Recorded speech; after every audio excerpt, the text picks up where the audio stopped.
Welcome to One Chemistry. This is Organic Chemistry series. Daily one question for you. Here you have benzaldehyde. Para position you have bromide.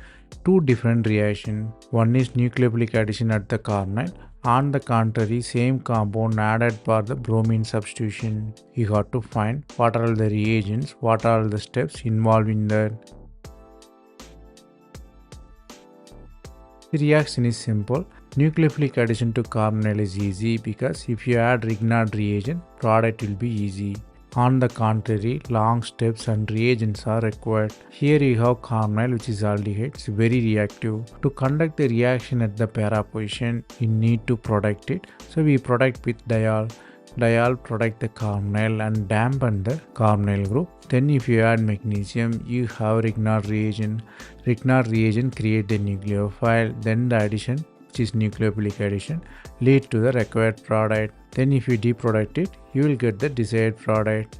The concept you have to learn here is different pathways required for the similar products.